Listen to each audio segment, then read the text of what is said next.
Brad, bakit parang malungkot ka? Nanaginip ako kasama ko 50 contestant ng Miss Universe. Swerte mo, anong problema mo? Ako nanalo eh. Brad, anong baon mo ngayon?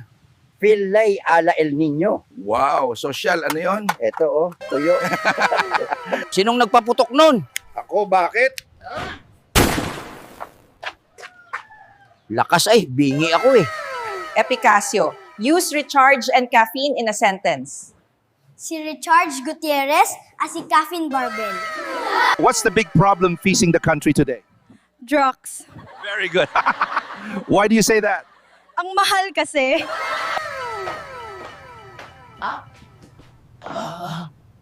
Apo, bagay ba sa akin ng emo?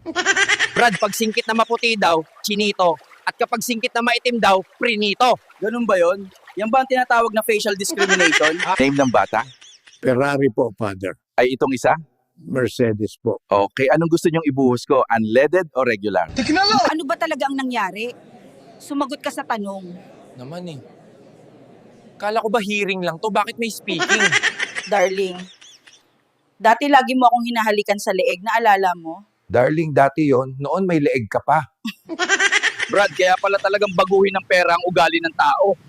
Para man. Wala tayong pera, anong mababago sa atin?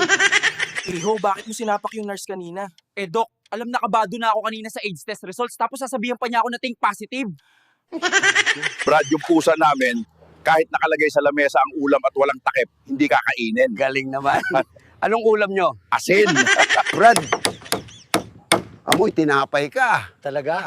Anong tinapay naman? Oo, putok, Brad. Brad, patato mamaya. Napapagkamalan akong bading Sige Brad, saan mo gusto? sa kilay para mukhang suplada. Lolo, salamat po sa almusal. Tanga. Tanga nga. Tayo ko yan, boy.